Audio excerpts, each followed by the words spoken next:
بسم الله الرحمن الرحيم.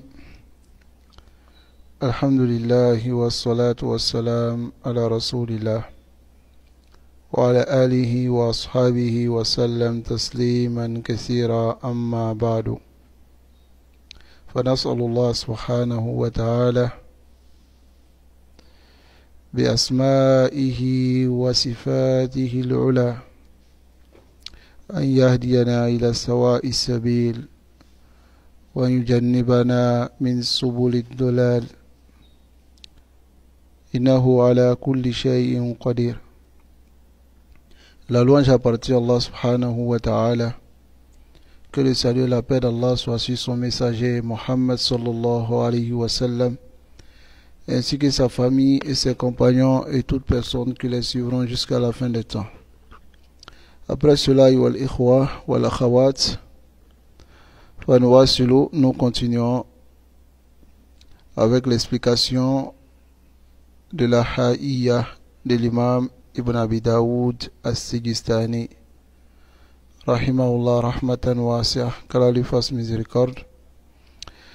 Donc nous sommes bi'iznillah dans le deuxième vers qui est wadin bi kitabillahi was sunanillati atat an rasulillahi tanju wa tarbahu.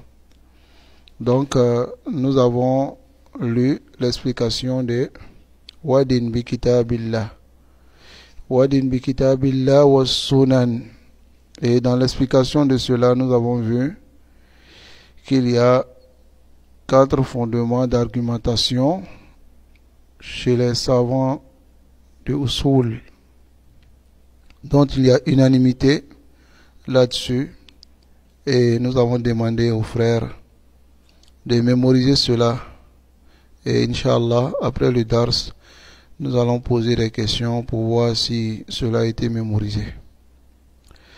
Donc nous avons vu les 2 fondements d'argumentation, les premiers qui sont le Coran et la Sunna, et nous avons vu que il est obligatoire d'argumenter avec la Sunna, car la Sunna est la 2e révélation.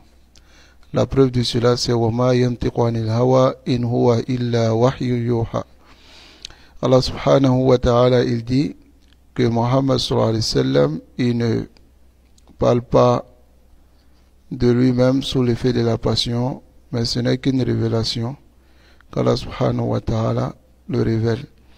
Donc ici, il est obligatoire d'argumenter et de suivre la sunna. Donc celui qui dit par exemple que lui ne suit pas la sunna, que le Coran le suffit, nous avons répondu à cette ambiguïté, en réalité qu'il n'en est pas une, mais les gens qui sont ignorants de la religion peuvent voir cela comme une ambiguïté. Mais en réalité ce n'est pas une ambiguïté, parce que l'ambiguïté, c'est le fait de mélanger le faux avec la vérité, alors que ce n'est pas une. Donc en réalité ici, il y a plusieurs versets dans le Coran qui montrent qu'il est obligatoire de suivre la sunna. Tel que le verset Allah subhanahu wa ta'ala dit وَمَنْ يُطِعِ الرَّسُولَ فَقَدْ أَطَاعَ اللَّهَ. Celui qui obéit au prophète sallallahu alayhi wa sallam a cette obéi à Allah subhanahu wa ta'ala. Ce verset se trouve dans le Coran. Donc, comment peut-on obéir au messager d'Allah sallallahu alayhi wa sallam après sa mort? On l'obéit à travers ses propos, ses paroles, ce qu'il nous a ordonné, comme Allah a dit وَمَا أَتَاكُمُ الرَّسُولُ فَخُذُوهُ. Ce que le messager vous donne, prenez. وَمَا نَهَاكُمْ عَنْهُ فَانْتَهُوا. Et ce qui vous interdit, délaissez. Alors nous, aujourd'hui, comment on peut prendre la parole du prophète sallallahu alayhi wa sallam si nous avons jeté cela derrière nous et nous avons dit que cela, nous ne travaillons pas avec la parole du prophète sallallahu alayhi wa sallam. Hada la yumkin. Cela n'est pas possible. Fanasallallahu subhanahu wa ta'ala al-afiya wa salama. Donc nous avons vu ici parmi les usul de l'argumentation le Coran et la Sunna. Donc aujourd'hui nous allons voir Al-Aslu Salis, le 3e fondement de l'argumentation chez les gens de la Sunna et chez les gens de l'islam. Car la sunna, c'est l'islam réel. La sunna, c'est l'islam réel. L'islam que le messager d'Allah sallallahu alayhi wa sallam a laissé derrière lui et que ses compagnons ont suivi, et ceux qui sont venus après ses compagnons, qui sont les élèves des compagnons et les élèves des compagnons. Donc tous ceux-là, la voie qu'ils ont suivie, c'est ce qu'est la sunna. Donc chez ceux-là, chez ces savants, les usul de l'argumentation, les fondements de l'argumentation sont 4. Et nous avons vu les 2 premiers. Le 3e maintenant, c'est al-ijma, le consensus. Lorsqu'on dit le consensus, yubadiru ila azhan, cela vient directement dans la tête des gens que c'est ce que les musulmans sont d'accord dessus, souvent même sans aucun dalil. Alors que ce n'est pas le cas. Le consensus ici, quand on dit le ijma, c'est d'abord le ijma des compagnons. C'est ce qu'on appelle le consensus. Et ce ijma, nous allons voir que ce ijma est une preuve. Ce ijma, ce consensus est une preuve. Alors le Cheikh Salih Al-Fawzan, il dit wa daliluhu qawluhu ta'ala. La preuve du ijma, c'est la parole d'Allah subhanahu wa ta'ala. Wa man yushakik ar-rasul, celui qui se détache de la voix du messager d'Allah sallallahu alayhi wa sallam, min ba'di ma tabayyana lahu al-huda, après que la vérité, la guidance soit claire pour lui, wa yattabi ghayra sabili al-mu'minin, et il suit une autre voie que la voie des croyants. Allah dit ici quoi? Nuwallihi ma tawalla wa nuslihi jahannama wa sa'at masira. Nous les laissons comme il s'est détourné et nous allons l'introduire dans le feu de l'enfer. Et quelle mauvaise destination. Alors, où est notre preuve du ijma dans ce verset-là? La preuve, c'est quoi? Wa yattabi ghayra sabil al-mu'minin. Il suit une autre voie que la voie des croyants. Ici, les croyants, ceux qui étaient croyants à l'époque du messager d'Allah sallallahu alayhi wa sallam, à la descente de ce verset, ce sont les compagnons. Alors, celui qui laisse ce sur quoi le compagnon était et a suivi une autre voie, faqatara kal ijma. Il a laissé le ijma, il a laissé le consensus des compagnons. Donc, voici la preuve, la première preuve. Wa qawluhu sallallahu alayhi wa sallam. Et la parole du messager d'Allah sallallahu alayhi wa sallam, la yajma'ullahu ummati ala dolal. Allah ne rassemble pas ma communauté sur l'égarement. Quelle communauté? Awala, les compagnons. Allah ne rassemble pas les compagnons sur l'égarement. Allah, de sa communauté, il y a d'autres qui ont suivi des voies. Ah, c'est clair. Si ceux-là vont se trouver quelque part et dans leur groupe, ils se rassemblent sur quelque chose, et puis ils essaient de prendre ce hadith pour argumenter, ah ou là, ceux-là, en réalité, ils n'ont pas argumenté de la manière dont le messager d'Allah sallallahu alayhi wa sallam voulait dire. Donc ici, Allah ne rassemble pas ma communauté sur l'égarement. Fal ijma'ul qawli, le consensus de la parole, hujjatun qati'a, c'est un argument irréfutable. Quant au ijma silencieux, c'est une preuve zanniya, c'est-à-dire où on pense que en réalité les compagnons ne se sont pas divergés dessus. Je vais vous expliquer cela.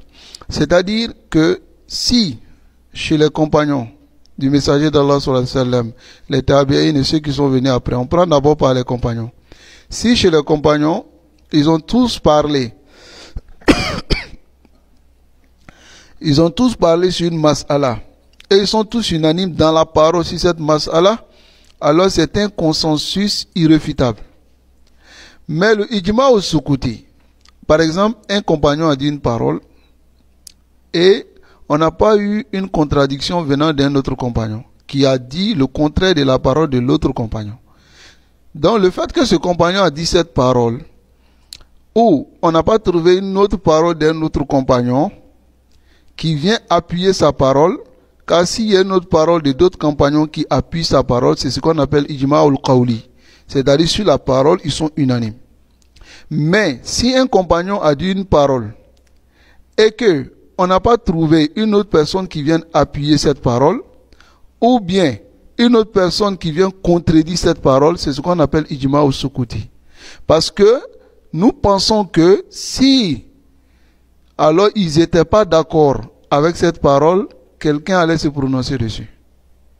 Mais c'est parce que ils sont d'accord sur cette parole. Voilà pourquoi nous pensons que c'est un ijma. C'est ce qu'on appelle ijma ou sukuti et c'est adillat zonniya. Pourquoi? Parce qu'un compagnon peut dire une parole où on n'a pas vu la parole d'un autre compagnon. Mais cela ne montre pas que il n'y a pas un compagnon qui n'a pas contredit cela. Parce que les paroles des compagnons peuvent être rapportées quelque part et peuvent ne pas être rapportées quelque part.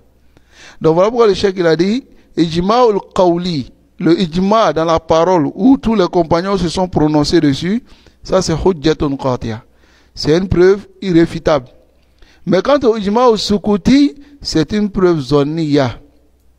لأنه قد يكون هناك مخالف. Parce qu'il peut avoir quelqu'un qui contredit cette parole-là, ولم يتبين, mais cela n'a pas été clair pour nous. ولكن إذا قال العلماء, mais si les savants, كلهم ils ont dit قولا, une parole, وأجمعوا عليه, et ils se sont rassemblés sur cela, لم يخالف فيه أحد, et personne n'a contredit cela, فهو حجة قاطعة. C'est une preuve irréfutable. D'abord, nous prenons sur les compagnons. Si cela se passe, c'est un ijma des compagnons. Après les compagnons, si on revient vers les savants, que les savants ont dit une parole, un savant, deux savants, trois savants, la majorité et tous les savants ont dit la même parole, hada yusamma ijma ul-ulama. Mais si un autre savant vient contredire, on regarde sa parole. Si sa parole est remplie de dalil, alors on n'appelle plus cela ijma. On appelle ça ikhtilaf. Même si c'est un groupe, même si c'est un seul savant qui a contredit les autres. Avec la preuve, bien sûr. Mais s'il n'y a pas de preuve dans sa contradiction, nous restons sur notre ijma. Et nous disons que ce savant-là, sa parole est qawlu shaz. Une parole isolée. Qu'Allah subhanahu wa ta'ala nous accorde la compréhension. Donc c'est ce qu'on appelle ijma. Ensuite, ici, le ijma, qu'est-ce que c'est? Le ijma, c'est ce sur quoi les savants sont unanimes à partir des compagnons, des tabi'in, où il n'y a pas eu quelqu'un pour, qui vient les contredire. Il vient les contredire, c'est ce qu'on appelle l'ijma. Donc le ijma est une preuve aussi. Est une preuve et aussi est un fondement de l'argumentation. Arabi, quatrièmement, al-qiyas.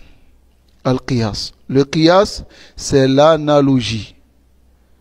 Quatrième fondement de l'argumentation, c'est l'analogie. Taïb. L'analogie, c'est وَهُوَ إِلْحَاقُ الْفَرْعِ بِالْأَصْلِ فِي الْحُكْمِ لِعِلَّةٍ تَجْمَعُ بَيْنَهُمَا.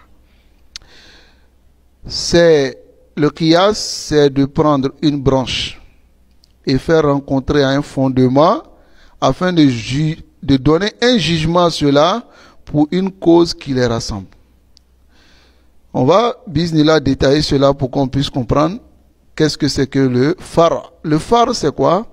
Une branche qu'on prend pour rejoindre un asl, un fondement, pour essayer de les comparer et puis pour donner un jugement. Je vous donne l'exemple de qiyas. Par exemple, إذا قلت لكم أن تدخني حرام. تدخن haram. Fumer la cigarette est interdit. Quelqu'un va me dire, non, mais il n'y a pas de preuve dans le Coran où Allah a mentionné cigarette avec le nom. Il n'y a pas de preuve dans les hadiths où Rasul sallallahu alayhi wa sallam a mentionné cigarette. Et te dit, tayyib. C'est par le qiyas que nous savons que cigarette est haram. Comment? On regarde la cigarette. Quels sont les méfaits de la cigarette? Quels sont ses avantages? Si on revient, on ne trouve aucun avantage. Mais plutôt, on trouve des méfaits. Et ces méfaits, c'est que la cigarette, la shaka, pour celui qui abuse, même celui qui commence au début, il dit je ne vais pas abuser. Al-Ma'al, la fin, c'est qu'il va abuser. Et on sait que eux-mêmes, ils écrivent sur leur papier, sur les paquets de cigarettes, abus dangereux pour la santé. Donc, pourtant, si on regarde on trouve que la cigarette tue. N'est-ce pas? Donc du fait que la cigarette tue, Tayyib, nous regardons dans le Coran. Est-ce que Allah subhanahu wa ta'ala ne nous a pas interdit de nous tuer nous-mêmes? On va le trouver dans le verset, dans d'autres versets, mais je vous donne le verset de Surat An-Nisa, où Allah dit وَلَا تَقْتُلُوا أَنفُسَكُمْ إِنَّ اللَّهَ كَانَ بِكُمْ رَحِيمًا. Ne vous tuez pas vous-même, car Allah est miséricordieux envers vous. Celui qui prend la cigarette sachant qu'il sait que on lui a dit si tu continues et tu abuses, tu vas mourir. Alors cette personne s'est tuée lui-même. Alors que se tuer soi-même, le messager d'Allah sallallahu alayhi wa sallam, man qatala nafsahu bi shay'in uddiba bihi. Celui qui se tue avec quelque chose sera châtié avec cette chose-là. Et celui qui se tue lui-même, alors il ne rentre pas au paradis, comme cela vient dans les propos du messager d'Allah sallallahu alayhi wa sallam. Donc, ici, qu'est-ce qu'on a fait? Ici, on a fait le qiyas. On a fait le qiyas pour interdire la cigarette. Donc, on a pris ce phare, cette branche qui est là, et on a fait rejoindre un asl qui est un verset coranique. Et on a comparé maintenant pour donner le jugement pour dire que la cigarette est haram. Donc, c'est ce qui est al-qiyas. Naam. Tayyib. وَهُوَ مَا يُسَمُّونَهُ قِيَاسُ الْعِلَّةِ. C'est ce qu'on appelle le qiyas d'une cause. وَقَدْ قَالَ بِهِ جُمْهُورُ أَهْلِ الْعِلْمِ. La majorité des savants ont montré que ce qiyas est permis. وَأَنْكَرَهُ الظَّاهِرِيَّةِ. Mais les zahiriyya ont dit non, qui ne sont pas d'accord avec le qiyas. Pourquoi les zahiriyya? C'est ceux qui disent non, on a un hadith clair, on travaille avec. On n'a pas de hadith, on fait rien. Parce que les compagnons même ont fait qiyas.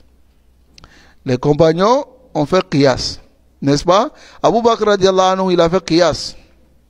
Il a fait qiyas. Lorsque Omar lui a dit, pourquoi tu combats? Hein? Tu combats ceux-là. N'as-tu pas entendu le messager d'Allah sallallahu alayhi wa sallam dit, Umirtu an uqatila an-nas hatta yashhadu an la ilaha illallah wa anna Muhammad rasulullah wa yuqimu as-salah. J'ai été ordonné de ne pas combattre les gens jusqu'à ce qu'ils attestent la ilaha illallah et qu'ils accomplissent la prière. Taïb. Mais ceux-là, ils continuent à accomplir la prière, mais pourquoi tu les combats?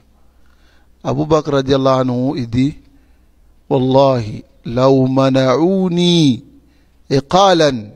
Si ils ont empêché de donner ne serait-ce qu'une corde en zakat, la qataltuhum alayhi. Je vais le combattre avec cela. La qataltu man farraqa bayna as-salat wa zakat. C'est vrai, dans le hadith, zakat n'a pas été mentionné, mais Abu Bakr dit quoi? Je vais combattre tous ceux qui vont mettre la différence entre la prière et la zakat. Pourquoi? Parce que chaque fois que la zakat vient, la prière vient dans le Coran, ça vient tout le temps avec la zakat. Aqimu salat wa atu zakat. Aqimu salat wa atu zakat. Donc ici, Abu Bakr radiallahu anhu, il a fait qiyas. Il a fait qiyas.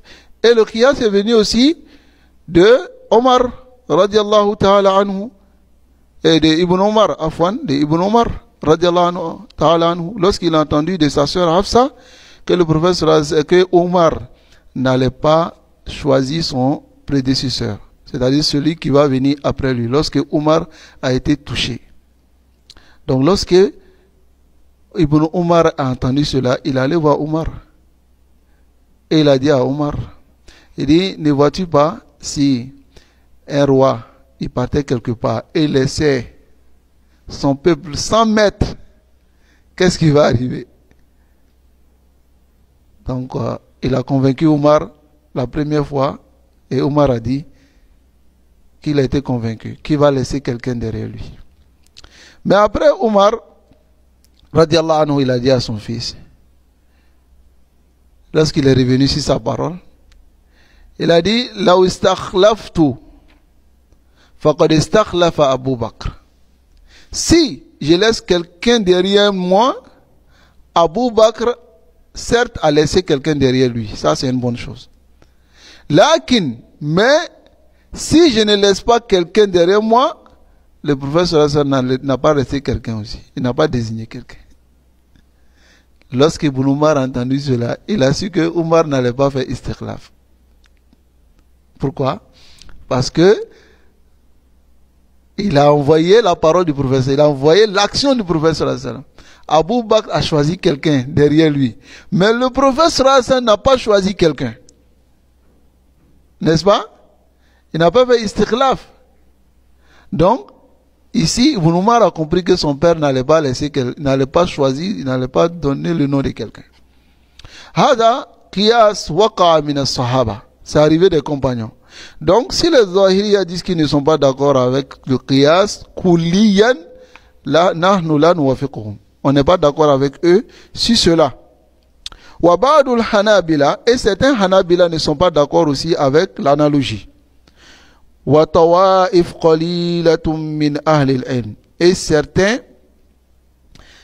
groupes, un petit groupe parmi les gens de science. Naam. Et ils ne sont pas d'accord avec le qiyas. Le qiyas que l'imam Ahmad rahimahullah a blâmé, surtout dans son usul sunnah, il dit walaysat fi sunnat qiyas. Le qiyas qu'il a blâmé, هذا الذي قاله أهل العلم كما قال الشيخ ربيع وغيره من العلماء. Ils disent que c'est le qiyas عند وجود الدليل. Lorsqu'il y a la preuve, on veut faire le qiyas. C'est le qiyas que Ahmad a blâmé. Parce qu'il a dit walaysa fi sunnat qiyas. Quand la sunna vient, il n'y a plus de qiyas. Il n'y a plus de qiyas. Donc هذا الذي أناه Imam Ahmad rahimahullah rahmatan wasi'a. Donc ici, alors le Cheikh Salih Al-Fawzan dit walakin jumhur al-umma, mais la majorité de la communauté ala al-qawl bil qiyas sont d'accord avec le qiyas qui est l'analogie. Wa huwa dalilun sahih, c'est une preuve qui est correcte. Iza tawaffarat shurutuh, si ces shurut al-mazkura, ces conditions mentionnées ont été remplies fi kutub al-usul, dans les livres de usul. Tabqa iddatu usul misl, il reste plusieurs fondements d'argumentation, à part les 4 fondements là, comme par exemple qawl sahabi, la parole d'un compagnon, hujja, c'est une preuve, n'est-ce pas? Wa mislu istishabul asli, yani le fait de argumenter, c'est-à-dire envoyer des preuves pour comparer avec un fondement. Hadi umurun ikhtalafa al-ulama fiha, les savants se sont divergés. Wal khilaf fiha qawi, le khilaf est fort. Amma al-khilaf fil qiyas, quant au khilaf dans le qiyas, fawa khilafun da'if, c'est un khilaf qui est très faible, Wal jumhur ala al-ihtijaj bil qiyas, la majorité des savants sont sur le fait d'argumenter avec le qiyas. Walakin al-imam Ahmad yaqul, mais l'imam Ahmad il dit al-qiyas yuzhabu ilayhi inda ad-darura. Le qiyas, on va vers le qiyas lorsque il y a darura, c'est-à-dire il y a un cas de force majeure. Mislul mayta, tel que la bête morte. Haythu yuzhabu ilayhi inda ad-darura, parce qu'on va vers la bête morte lorsqu'on est en difficulté, lorsqu'il y a un cas de force majeure, on n'a pas d'autre solution. Fa idha wujida an-nas, mais si on trouve un texte fi kitabillah, dans le Coran, ou sunnati rasulih sallallahu alayhi wa sallam, ou la sunna du prophète sallallahu alayhi wa sallam, fala hajata ila al-qiyas, donc on n'a pas besoin de qiyas. Fa in lam yujad, mais si on ne trouve pas de dalil, yuzhabu ila al-qiyas min babi ad-darura, on va vers le qiyas lorsqu'il y a un cas de force majeure. Donc voici ici les détails concernant al-usul al-istidlal, et ce dont les savants sont unanimes, ce sont les 4, al-Qur'an wa sunna wal ijma wal qiyas. Maintenant, quant à qawl sahabi, istishab al-asl, dans tout cela, ils ne sont pas unanimes dessus. Ça va, qawl sahabi, d'autres disent que c'est pas forcément un dalil. Non. Donc, هذا فيه اختلاف لا نريد أن نتدخل فيها, on ne veut pas rentrer dedans parce que le test, on a d'autres choses à expliquer dans ce test-là. Donc le cheikh dit فَقَوْلُ النَّازِمْ رَحِمَهُ اللَّهُ تَعَالَى, la parole du poète qui est l'imam Abi Bakr ibn Abi Daoud as-Sijistani. Il dit Wadin bi kitabillahi wa sunanillati, c'est-à-dire suis dans ta religion le Coran et la Sunna. Allati atat an rasulillah, qui vient du messager d'Allah sallallahu alayhi wa sallam, tanju, tu vas être sauvé, wa tarbahu, et tu vas bénéficier. Yani, cela veut dire ijal dinaka, fais que ta religion ma'khuzan an kitabillah, soit pris du Coran wa sunnati rasulihi sallallahu alayhi wa sallam, et soit pris de la sunna du messager d'Allah sallallahu alayhi wa sallam. Et la sunna c'est quoi? Wa hiya al ahadith as-sahiha, ce sont les hadiths authentiques. Amma ma ja'a an ghayrihi, quant à ce qui vient maintenant d'autres personnes, fa yunzaru fi, on regarde. Fa in wafaqa al-kitab wa sunna, si la parole d'une personne est conforme au Coran et la sunna, qu'est-ce qu'on fait? Ukhidha bihi, on prend. Wa in khalafa al-kitab wa sunna, mais si cela contredit le Coran et la sunna, fa inna yuraddu ala sahibi, on retourne la parole si celui qui l'a dit. Wal a'immatu yusuna bihadha, et les imams conseillent cela, c'est-à-dire ils ordonnent cela. Wa hadha ma alayhi ahl sunnah, c'est ceci quoi les gens de la sunna sont, dans le sens que la parole de quelqu'un n'a aucun poids si sa parole n'est appuyée que d'arguments. Ça va? Et le fait que les gens ont délaissé cela, c'est ce qui a envoyé beaucoup de bida, surtout chez nous, dans la sous-région, en Afrique et autres, ce qui a envoyé beaucoup de bida. Parce que les gens ont vu que les chioux qu'ils suivent sont des marsoumines, sont infaillibles. Voilà que ceux qui prétendent suivre les imams des 4 madahib, surtout en Afrique ici, nous on dit qu'on suit l'imam Malik. L'imam Malik ben Anas. Est-ce qu'on le suit? On va lire sa parole et vous allez comparer cela à la parole à ce que les soufis font. Parce que c'est eux généralement qui disent qu'ils sont malikites. Voyez? Donc les imams conseillent cela. Yaqulu l'imam Shafi'i. Imam Shafi'i rahimahullah, il dit Ida khalafa qawli, si ma parole contredit qawla rasulillah, la parole du messager d'Allah sallallahu alayhi wa sallam, fa khudhu bi qawli rasulillah, prenez la parole du prophète sallallahu alayhi wa sallam, wadribu bi qawli ardal ha'id, il dit prenez ma parole et jetez à la face du mur. C'est-à-dire, si ma parole contredit la parole du prophète sallallahu alayhi wa sallam, prenez ma parole et jetez sur le mur, et prenez la parole du prophète sallallahu alayhi wa sallam et travaillez avec. Ça c'est la parole de l'imam Shafi'i rahimahullah. Wa yaqul l'imam Malik. Imam Malik il dit rahimahullah, kulluna raddun wa mardudun alayh. Nous tous on retourne notre parole et on nous retourne notre parole. Illa sahib hadha al-qabr, sauf celui qui est dans cette tombe là. C'est-à-dire pendant qu'il parlait, il était dans la mosquée du prophète sallallahu alayhi wa sallam. Donc il a dit kulluna raddun wa mardudun alayh. Nous tous, nos paroles sont répliquées ou retournées vers nous, sauf celui qui est dans cette tombe là, qui est qui? Le messager d'Allah sallallahu alayhi wa sallam.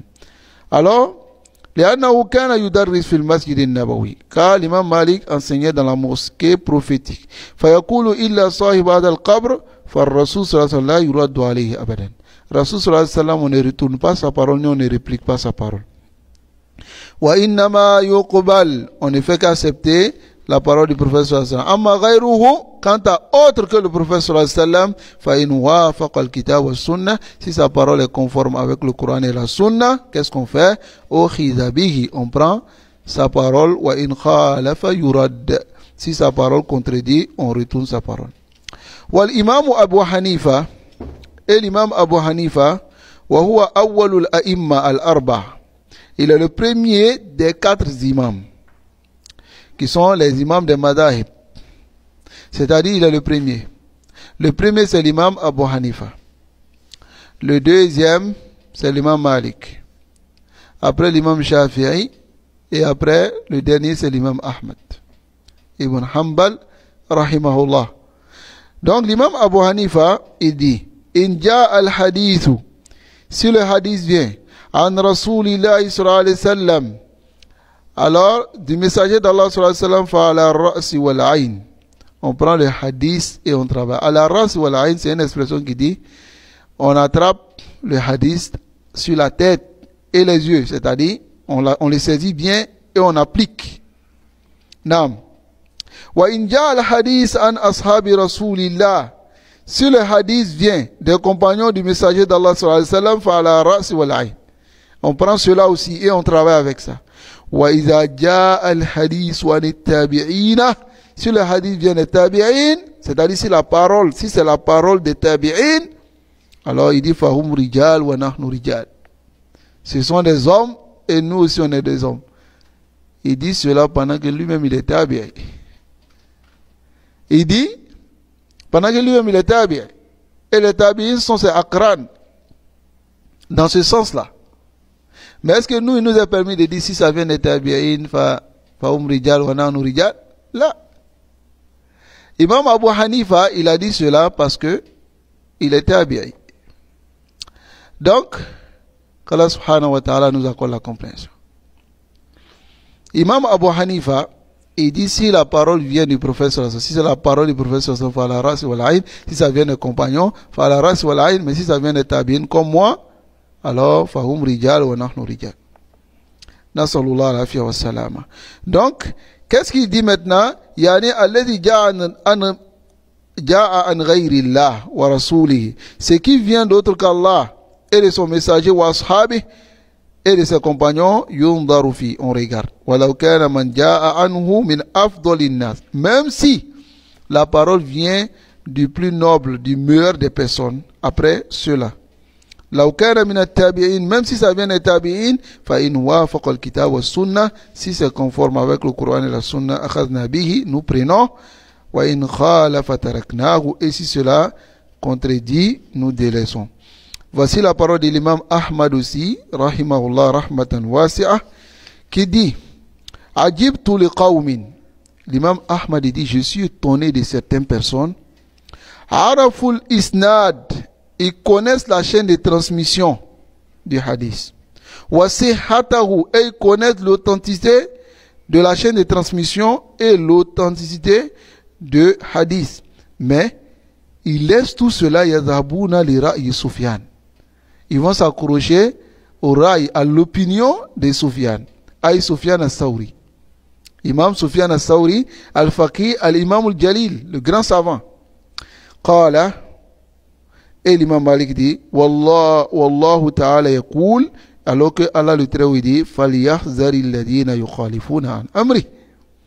Ceux qui contredisent l'ordre du prophète sallallahu alayhi wa sallam, qui prennent garde de contredire cela, sinon, an tusibahum fitna, sinon la fitna va les toucher, ou yusibahum adabun alim, ou le châtiment douloureux va les toucher. Taïb. Donc, ici, walau kana Sufyan al-Sawri, même si c'est Sufyan al-Sawri, Ayyub al-Sikhtiyani, Imam Ibrahim al-Rahuya, tous ces grands imams là, même si c'est eux, la nazhabu ila ra'yihim illa idha wujida indahum ad-dalil. On ne va pas prendre leur opinion, sauf si il y a un dalil auprès de ces imams là. S'il n'y a pas de preuve, alors nous ne prenons pas leur aïe. C'est ce qu'est la religion d'Allah. Fala yajuzu, il n'est pas permis. Akhzu qawl al-faqih, de prendre la parole d'un faqih, d'un savant, mahma balagha min al-fiqh wa min al-ilm, quelle que soit la compréhension qu'il a et la science qu'il a, illa idha kana mabdiyan, sauf si sa parole est basée à la dalil sahih, c'est un dalil qui est correct. Voilà pourquoi,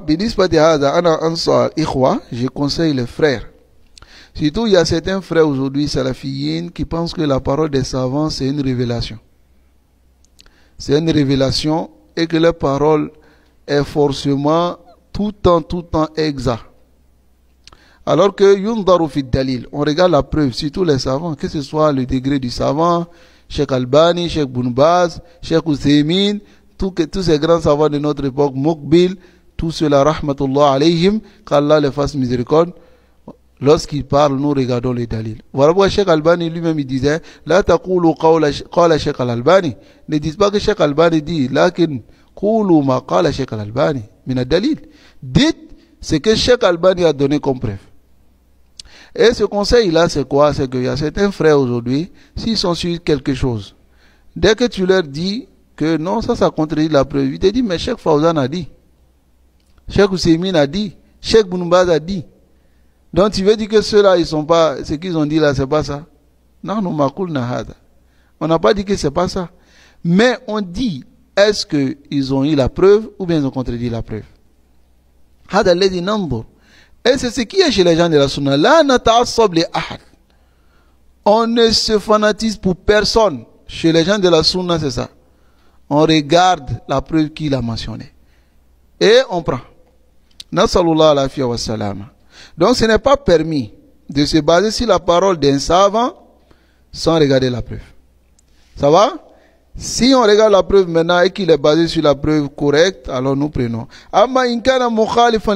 Mais s'il contredit la preuve, on ne prend pas sa parole. Car il n'y a pas, on ne considère la parole de personne à côté de la parole du prophète. قال تعالى, Allah le Très-Haut dit, Ya ayyuhalladhina amanu, ô vous qui avez cru, la tuqaddimu bayna yadayi Allahi wa rasuli. Ne dévancez pas Allah et son messager. C'est-à-dire, la parole du prophète sallallahu alayhi wa sallam vient, la parole d'Allah vient, et toi tu dis, non, moi je place la parole de mon cheikh devant. La tuqaddimu bayna yadayi Allahi wa rasuli. Ne place pas devant Allah et son messager la parole de quelqu'un, ni l'action de quelqu'un. Là. ولو كان من أفضل الناس لو كان من أفضل الناس لما يكون أفضل من رسول الله. Il va pas être meilleur que le prophète sallallahu alayhi wa sallam, même s'il est parmi les meilleurs, les gens les meilleurs. Ça va? Qu'Allah subhanahu wa ta'ala nous accorde la compréhension. Donc ici nous avons fini ce bayt qui est Wadin bi kitabillahi was sunani allati Atat an rasulillahi tanju wa tarbahu. Maintenant, nous allons rentrer dans un bab qui est très important, qui est l'aqida des salaf au sujet de la parole d'Allah subhanahu wa ta'ala. Alors il dit dans le troisième vers qui est wa qul ghayru makhluqin kalamu malikina bidhalika dana al-atqiya wa afsahu. Ici, il dit wa qul, et dit ghayru makhluqin, n'est pas créé, kalamu malikina, la parole de notre maître. Malikina, c'est notre maître, notre roi, qui est Allah subhanahu wa ta'ala. La parole d'Allah n'est pas créée. Bidalika, c'est par cela, dana, on prie pour religion, al-atqiya, ou les gens pieux, c'est-à-dire le prophète sallallahu alayhi wa sallam, les compagnons et tous ceux qui ont suivi. Wa afsahu, et ils ont dit cela clairement. Voici l'aqida. Mais nous parlons de ce sujet-là ici.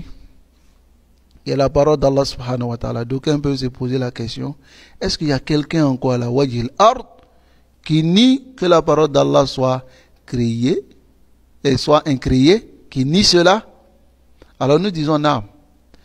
Al-Asha'ira wal-Mu'tazila les Asha'ira, les Mu'tazila, ils sont présents à notre époque. Et Fahum bil Kasra, on les trouve beaucoup en Mauritanie, on les trouve beaucoup au Maghreb, on les trouve aussi beaucoup d'autres en Égypte, tels qu'aujourd'hui dans Jamiatul Azhar, ils enseignent là-bas l'aqida des Asha'ira. Tous ceux qui sont là-bas, ils connaissent. Donc, est-ce qu'on doit prendre ces masaïl? Non, le musulman, tu dois savoir si la parole d'Allah est créée ou pas. Mais ici, kul, il faut dire, ghayru makhloukin, la parole d'Allah n'est pas créée. Kalamu malikina. Bidhalika dana al-atqiya wa afsah. Dans le Cheikh Salih Al-Fawzan, il dit, min aqidati al-sunna wal-jama'a, de la croyance des gens de la sunna et du consensus, min as-sahabati wa tabi'in, parmi les compagnons et les tabi'in, wa man tabi'ahum, et ceux qui les ont suivis, annahum la yashukuna, ils ne doutent pas, bi anna al-Qur'an kalamullahi haqiqatan, le Coran est la parole d'Allah en réalité, takam lam Allahu bih, Allah a parlé à travers le Coran, Wa awhahu ila Jibril. Et Allah a révélé ce Coran à Jibril. Fasami'ahu Jibril. Jibril l'a entendu. Min Allah, venant d'Allah. Wa nazala bihi. Et il est descendu avec. Ila Muhammad sallallahu alayhi wa sallam. Et il est descendu avec vers Muhammad. Wa ballaghahu Muhammad sallallahu alayhi wa sallam. Et Muhammad sallallahu alayhi wa sallam l'a transmis. Il est l'umma à la communauté. Qala ta'ala. Allah le traduit dit. Wa innahu latanzilu rabbil alamin. Innahu, c'est-à-dire le Coran. La tanzil. Tanzil, c'est-à-dire descente. Min. Min, c'est quoi ici? Yani, la tanzil rabbil alamin. Afwan. La tanzil rabbil alamin. C'est une descente. Quelque chose qui a été révélé venant de qui? Du Seigneur des mondes. Nazala bihi ruhul amin. L'esprit al-amin, qui est Jibril, le digne de confiance, est descendu avec ala qalbika, sur ton cœur, ô Muhammad, litakuna min al-mundirin, pour que tu sois parmi les avertisseurs. Et ce Coran nabilisanin est venu en langue arabiyyin mubin, en langue arabe claire. Donc voici le Coran. La tanzil rabbil alamin, c'est-à-dire ay takallama bi, Allah a parlé à travers le Coran. Wa nazala min indi, et est descendu venant d'Allah. Nazala bihi ruhul amin. Cela veut dire, c'est Jibril al-muwakkal bil wahy. Ala qalbika, sur ton cœur, litakuna min al-mundirin, pour que tu sois parmi les avertisseurs. Hada khitab, cette parole est adressée à qui? Les Rasoul, sallallahu alayhi wa sallam. Bi annahu talaqahu an Jibril, car il a pris ce Coran avec Jibril. Bilisanin arabiyyin mubin. Et ce Coran est en langue arabe. Lughatul Quran annahu arabi. Naam. Wa hiya afsahul lughat. Et c'est la plus claire des langues. Naam. C'est la plus claire des langues. Qala subhanahu wa ta'ala. Allah le Très-Haut dit, innahu laqawlu rasulin karim. C'est la parole d'un messager noble, c'est-à-dire Jibril. Est-ce que c'est la parole de Jibril? Non. C'est ici idafat al-qawl ila Jibril, idafat al-tabligh. C'est une affiliation de transmission. Pas que la parole, le Coran ici est la parole de Jibril. Là, parce que dans plusieurs versets dans le Coran, Allah il dit que c'est sa parole. N'est-ce pas? Donc ici, innahu laqawlu rasulin karim, c'est la parole d'un messager noble, zi quwwatin, qui est doté de force, inda, chez zil arshi, chez le détenteur du trône, c'est-à-dire qui est Allah, makin, c'est-à-dire Jibril, il a une place, une grande place. Atahu Allahu quwwa, Allah lui a donné la force. Atahu Allahu makana, Allah lui a donné une place. Wa qurban min, et Allah l'a rapproché de lui. Jalla wa ala. Muta'in, Jibril est obéi. Thamma là-bas. Tuti'ul malaika, les anges l'obéissent. Amin, et il est digne de confiance. Aminun ala wahyillah. Il est digne de confiance sur la révélation d'Allah subhanahu wa ta'ala. Hadi awsaf Jibril. Voici les descriptions que Allah a données à Jibril. Fawa aminun ala wahyillah. Il est digne de confiance. La yazidu fi wa la yanqus. Il ne diminue pas, il ne change pas. Yani, il ne diminue pas, il n'augmente pas de ce que Allah lui a donné. Innama yuballighu. Il ne fait que transmettre kama tahammalahu anillah, comme il a porté venant d'Allah. Ici, voilà la description que Allah donne de Jibril dans le Coran. Mais les Shia, ils disent que Jibril a trompé. Khana al-Risala. D'autres Shia, ils disent que normalement le message était pour Ali. Mais comme Ali ressemblait beaucoup au prophète sallallahu alayhi wa sallam, d'autres même, ils disent que Jibril s'est trompé. D'autres disent non, qu'il ne s'est pas trompé. Il ne s'est pas trompé de personne. Mais il a trahi. D'autres disent cela, parmi les Shia. Ceux qui disent qu'il s'est trompé, leur parole est bâtie. Parce qu'au moment où le prophète sallallahu alayhi wa sallam recevait la révélation, Ali était encore enfant. Comme on peut se tromper de visage entre une grande personne et puis un enfant. Hein? Ceux qui disent qu'il a trahi, Allah dit, Thamma amin. Il est digne de confiance. C'est la même chose que les Juifs ont dit. Voilà pourquoi Ashia Hamirul Yahoud. Les Shia sont les ânes des Juifs. Sont les ânes des Juifs. Et les Ikhwan Hamirul Yahoud. Les Ikhwan, ils sont les ânes des Chiites. Les Chiites sont les ânes des Juifs. Nasallallahu alayhi wa sallam. Donc ici, votre compagnon n'est pas, qui est Mohammed, celui qui est avec vous, bimajnoun, il n'est pas fou. Kama yaquluhu al-mushrikun, comme les mushrikun ils disent, Allah nié ici de Mohammed la folie. Donc on va s'arrêter ici, bi iznillah tabaraka wa ta'ala, et je demande à Allah subhanahu wa ta'ala de nous accorder la compréhension. Bismillah tarakazu ma'i, concentrez-vous, car la masala que nous allons étudier ici, c'est une masala qui est très importante. Et on va montrer ici la fitna qu'il y a eu derrière ce sujet-là qui est Khalqul Qur'an. Et comment les gens se sont divisés en différentes catégories au sujet de cela. Et on va trouver cette manière de voir les choses, surtout à notre époque, concernant même la sunna, le mot salafia. Vous allez trouver qu'il y a des gens, comme on va essayer de montrer les inqisamun nas fi qawli bi khalqil Qur'an. Le Coran est créé ou n'est pas créé, les gens se sont divisés à ce sujet-là. Et d'autres connaissaient la vérité, mais ils voulaient apporter des ambiguïtés. Mais nasallallahu as-salamata wal afiyah. Donc, biznillah, nous allons nous arrêter ici. Subhanakallahumma wa bihamdik, ashhadu an la ilaha illallah, astaghfiruka wa atubu ilayk.